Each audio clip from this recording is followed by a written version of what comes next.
Bonjour à toutes et à tous, j'espère que vous allez bien. Je voudrais vous parler de géopolitique aujourd'hui. Alors, le thème du moment, c'est l'Ukraine, la Russie, est-ce qu'il y aura la guerre ou pas? Très sincèrement, je ne suis pas un spécialiste des affaires est-européennes. Il y a quand même quelques certitudes, hein. Il y a quand même des choses qui ne se discutent pas, qui ne devraient même pas être posées sur la table. La première étant qu'on n'a pas le droit d'envahir un pays. Donc, les Russes n'ont pas le droit d'envahir l'Ukraine. Alors, et ils n'ont pas le droit d'intimider un autre pays. Donc, il y a une charte des Nations Unies, il y a une morale internationale, même si elle n'est pas respectée, mais disons, il y a un code éthique qui sous-tend le droit international. Il y a eu la Seconde Guerre mondiale pour ça, pour nous y obliger, pour nous y astreindre. On n'envahit pas un pays souverain. Voilà. Donc les Russes, ils doivent trouver une autre manière de se défendre. Les Ukrainiens, c'est pas non plus des saints. Je sais que les Américains qui ont poussé l'OTAN jusqu'aux portes de la Russie, c'était pas très intelligent. Mais aujourd'hui, le cas qui nous intéresse, la frontière russo-ukrainienne. Les Russes, à mon humble avis, exagèrent. Ils ne sont pas ne sont pas dans leur bon droit. Bon. Après, on peut toujours discuter. Est-ce qu'on aime Poutine ou pas? Moi, je l'aime bien, mais c'est pas parce que je l'aime bien qu'il a le droit de jouer de terroriser son voisinage, hein. On a quand même, il y a eu une Union soviétique. On a vu ce que c'est que les chars soviétiques à Prague, à Budapest, en Afghanistan. Donc, les Ukrainiens sont pas complètement dans le délire, hein. Ils savent qu'il y a eu un passé, et ce passé-là, il ne doit pas, il ne peut pas se répéter. Une des leçons de cette crise, qui n'est pas encore terminée, c'est que l'Europe est devenue une espèce de magasin, vous savez, qu'on appelle ici au Brésil le pet shop. Un magasin de chiens, de chats. Vous savez, c'est une espèce d'endroit où vous allez acheter les chiens, les chats, les animaux de compagnie. Et celui qui tient la laisse, c'est les Américains. Alors ça tombe mal parce que Biden n'est pas franchement le maître. C'est pas. Disons que la laisse est tenue par quelqu'un qui n'est pas complètement au top, disons, pour rester pudique. Donc c'est rigolo de voir des grands pays comme la France, l'Allemagne, regarder vers leur maître, comme un petit chien qui regarde vers son maître et qui attend une instruction. Parce que ça se joue entre Biden et Poutine. Macron, les Allemands, tout ça, c'est juste bon, du folklore. C'est pour chauffer la salle, hein. La rencontre Macron avec Poutine, c'était pour faire chauffer la salle. Bon, voilà le grand déclassement de la France. On devient des chauffeurs de salle pour Biden. Ce serait pour Kennedy à la limite. À la limite, c'était un grand président. Ou pour Reagan, là on chauffe la salle pour Biden. Bon, j'ai une autre ambition pour la France. Je pense que vous aussi, vous avez une autre ambition pour votre pays. Les Américains là-dedans, je ne sais pas quel est leur intérêt, mais ils ont déjà marqué plusieurs points. C'est-à-dire que l'Europe n'est plus indépendante. Enfin, est-ce qu'elle l'a jamais été? L'Europe n'est pas autonome sur cette crise. L'Europe, c'est une extension de l'OTAN. Et l'Europe est définitivement coupée de la Russie. C'est-à-dire que les Européens prennent maintenant les Russes pour des sauvages, des barbares qui habitent les steppes de l'Est, avec lesquels il n'y a rien à faire. Des ennemis. Or, la Russie n'est pas notre ennemi. C'est pas non plus forcément notre meilleur ami, mais c'est pas notre ennemi. Un ensemble Russie-Europe, là, comme on dit en anglais, now we are talking. Si on arrive à faire un ensemble économique, politique, culturel, Europe, Russie, là, on devient une puissance. Parce que là, tu auras l'industrie allemande, ce qui reste d'industrie française, avec les matières premières russes et l'intelligence russe. Les Russes sont plutôt bons, me dit-on, en sciences, en mathématiques. C'est un grand peuple. Voilà, ça me fait penser à une interview donnée récemment par le président du Parlement européen, Borrell, Josep Borrell, je crois que c'est un Catalan, qui a pété un câble total et qui a dit l'Europe a besoin du potentiel humain de l'Afrique. Alors je me suis étouffé en prenant mon café. C'est paru sur Jeune Afrique. Alors je me suis dit, quel est le potentiel humain de l'Afrique? Je n'ai pas la réponse. Si vous avez la réponse, hein, écrivez à Josep Borrell sur son email du Parlement européen ou écrivez-moi, je lui ferai un florilège. Je ne veux pas être cassant avec l'Afrique. Je suis africain. Je suis africain. Mais qu'est-ce que l'Afrique va apprendre à l'Europe? Potentiel humain. Qu'est-ce qu'elle va apprendre à l'Europe? Quoi? Quel problème l'Afrique a pu résoudre que l'Europe n'a pas pu encore résoudre? Quelles sont les solutions de l'Afrique pour le monde? Lesquelles? À part dans le domaine spirituel, où là je tire mon chapeau pour l'Afrique, avec les histoires d'esprit, de respect des ancêtres, l'histoire de cette espèce de spiritualité africaine, où là je tire mon chapeau pour l'Afrique. Là, ils ont des leçons à nous apprendre. Sur le reste, l'Afrique n'a rien à apprendre au monde, et surtout pas l'Europe. Bon, Voilà, mais c'est les gens qui nous gouvernent. Ils crachent sur la Russie et ils vous disent c'est l'Afrique, potentiel de l'Afrique, on va faire. Bon. Ça me fait penser aux nazis. Les nazis avaient un projet d'Eurafrique. J'en ai déjà parlé, il y a un livre d'un monsieur qui s'appelle Soutou, un grand universitaire français qui n'est pas d'extrême droite, et qui raconte le projet européen des nazis, l'Europe nazie, la nouvelle Europe, comme disaient les nazis. C'était la nouvelle Europe, et en fait, lui, c'était leur Afrique. D'ailleurs, monsieur Soutou aurait voulu appeler son livre Leur Afrique. Mais son éditeur lui a dit, écoute, les gens ne vont pas comprendre. Donc il a fait un livre sur je ne sais plus le nom de son livre, le titre, je crois que c'était l'Europe des nazis. Mais en fait, le projet nazi, c'était l'Europe d'abord et l'Afrique ensuite, leur Afrique. Voilà, c'est le projet maintenant de nos amis de Bruxelles qui veulent une convergence sur quelle base avec l'Afrique. À part détruire ce qui reste d'Europe, je ne vois pas quel est le projet. On n'est même pas foutu de faire la Méditerranée parce qu'il y a un choc des civilisations. Alors j'ai échangé avec quelqu'un récemment sur ce sujet. Alors j'ai été poli parce que je voulais pas être cassant, mais personne me dit il n'y a pas de choc des civilisations. Enfin, parfois, plus c'est gros, plus ça passe. C'est comme avec le corona. Plus c'est gros, plus on est sidéré. Alors, comme il n'y a pas de choc des civilisations. Alors, il y a plusieurs personnes intelligentes qui te disent qu'il n'y a pas de choc des civilisations. Alors tu leur dis, 1400 ans d'islam, c'est 1400 ans de choc des civilisations. Entre le nord et le sud, je veux dire. La première chose qu'ont fait les musulmans, c'est attaquer les Coptes d'Égypte et attaquer Byzance, Rome. Voilà, c'est quand même pas compliqué. Et d'attaquer les Perses aussi, hein. Une autre civilisation. Puis on attaquait les Indiens d'Inde, l'Indus, d'où le fameux Hindu Kush, le tombeau des hindous. Bon, ça c'est notre histoire. Ça a quand même fait la guerre à 4 civilisations en l'espace de 50 ans. Bon, revenons à notre sujet. Donc, les Américains marquent des points. L'Europe et le caniche. Bon, pourquoi pas. De toute façon, quand tu vois la gueule de nos chefs, t'as l'impression que ça me fait penser moi à des shih tzus, tu sais, des caniches très mignons. Que ici au Brésil, il y a un délire là pour les shih tzus. Tu sais, il y a beaucoup de gens qui ont beaucoup d'argent qui ne savent pas comment le dépenser. Alors il y a des coiffeurs pour caniches. Alors tu as des coupes de caniches.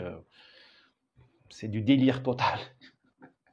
Bon, donc voilà. Donc j'imagine là, j'ai eu une image érotique qui a traversé mon esprit. Là, je voyais le président français, le président allemand avec une coupe de cheveux comme un caniche. Bon, ça me passera, ça me passera. Bon, donc plus sérieusement, l'horizon s'est rétréci. On nous dit, voilà, on est bloqué là avec la Russie. Quand Zemmour parle du choc des civilisations, on lui dit ah la Chine, Monsieur Zemmour, il y a la Chine. Effectivement, il y a la Chine, c'est un défi majeur. Il n'y a pas que la Chine, il n'y a pas que la Russie, il y a le reste du monde. Vous avez le Maghreb, c'est un défi pour l'Europe. Explosion démographique, explosion du fanatisme.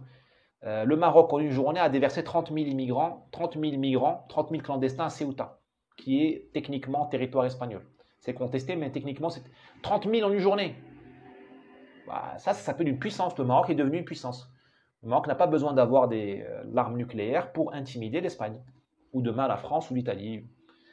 Voilà. 30 000 gamins. Comment tu vas tirer sur des gamins? Surtout quand tu es gouverné par la gauche espagnole, qui a peur de son nombre. Oui, 30 000. L'Espagne a mis plusieurs mois à les sortir. Parce que les juges, blablabla, l'état de droit, bon, peu importe. Oui, voilà un problème. L'Afrique est un problème. L'Afrique est un défi pour la France et l'Europe aussi important, aussi grave que la Chine. L'Afrique explose.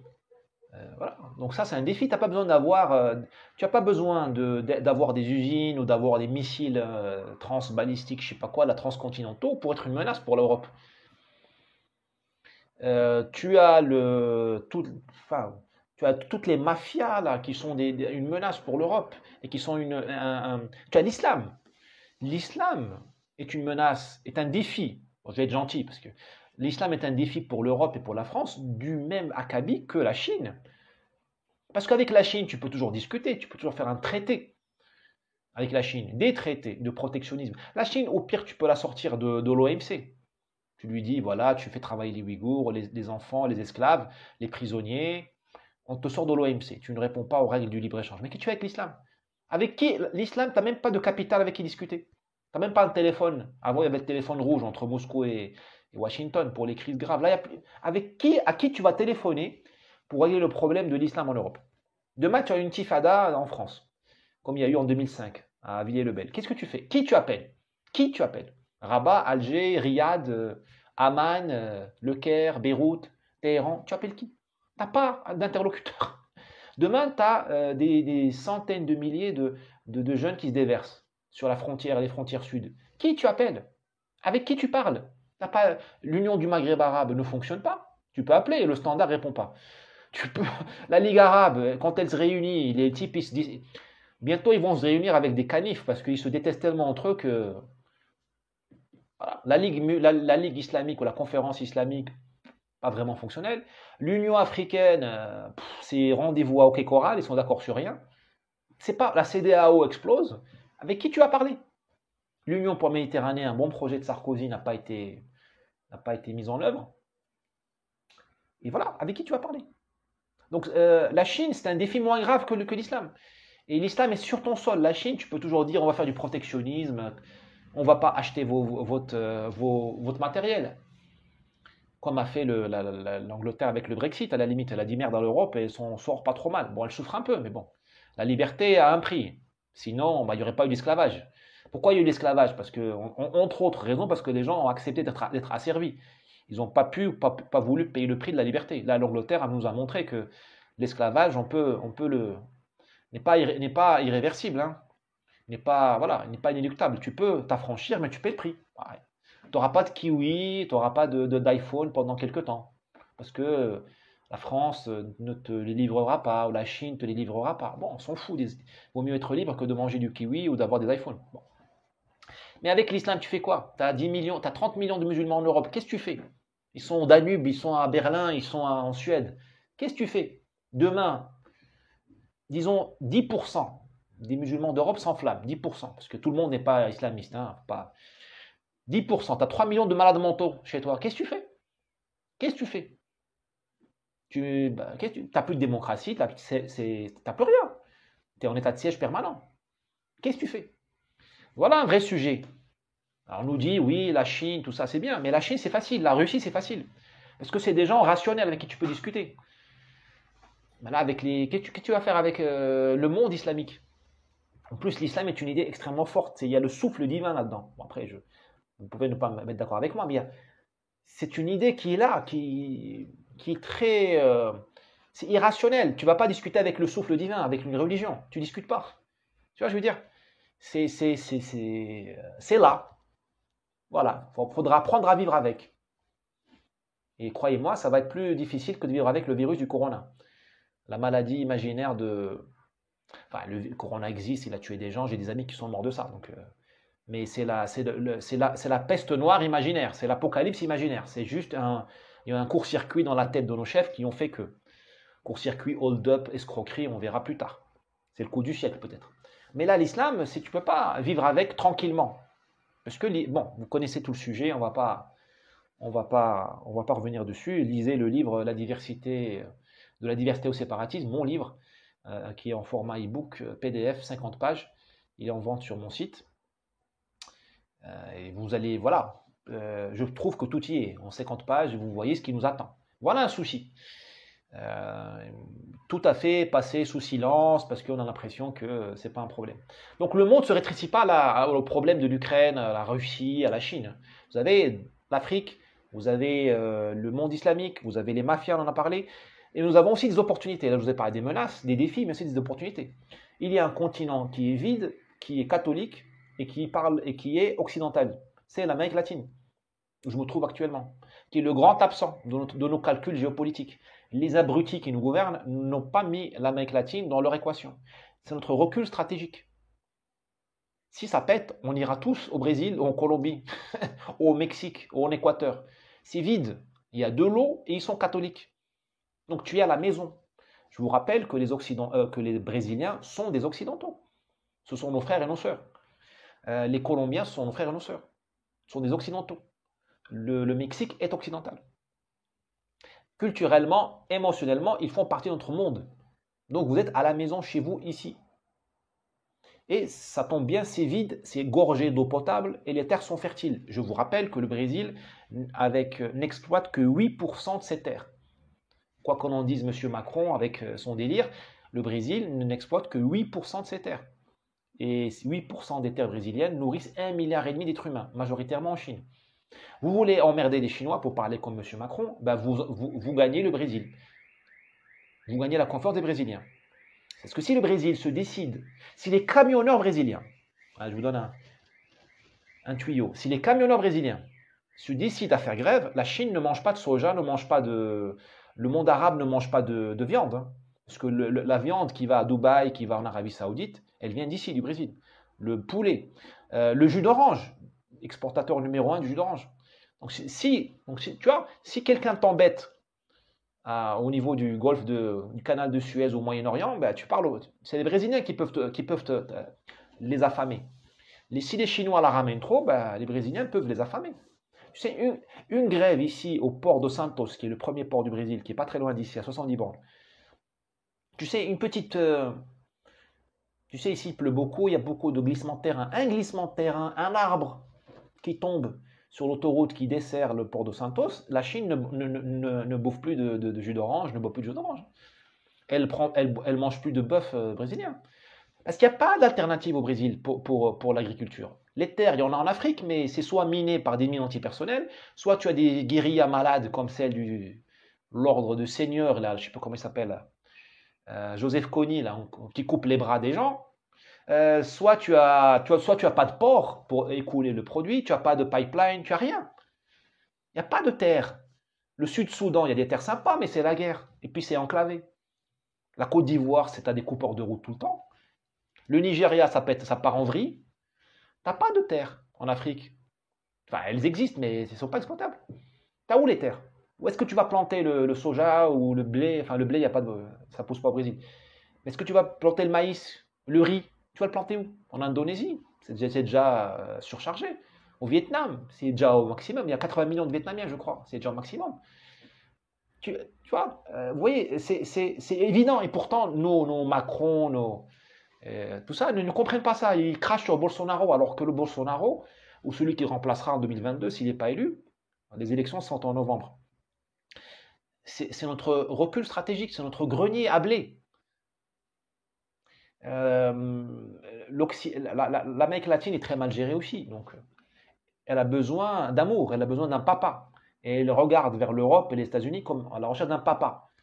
Elle veut être guidée, parce que l'Amérique latine a tout raté. En 500 ans, elle a tout raté, elle a tout essayé. Le communisme, le chavisme, l'extrême droite, les généraux, rien. Pinochet, ça ne marche pas. Parce que c'est un problème de gouvernance, un problème culturel, comme au Maghreb. Différent, mais très similaire quand même. Parce qu'ici, en Amérique latine, c'est la Méditerranée. L'Amérique latine, c'est Napoli. C'est même pas les Portugais au Brésil ou les Espagnols en Colombie ou au Mexique. Si tu veux comprendre l'Amérique latine, il faut que c'est l'Italie du Sud. Tu veux comprendre l'Amérique latine, pas la peine de dépenser 1000 euros avec un billet d'avion. Tu prends EasyJet ou le train, et le train pour faire plaisir à Madame Chiappa ou Madame je sais pas qui là, Madame Rousseau, et tu descends à Rome et tu prends de Rome, tu fais Rome Reggio Calabria ou Rome Messine en Sicile, et tu regardes. Et là, ben ça c'est l'Amérique latine. C'est mal gouverné, c'est la mafia, c'est logique clanique, c'est désespérant, et c'est très beau le sud de l'Italie. Voilà. Et c'est le même ADN que les gens de Milan.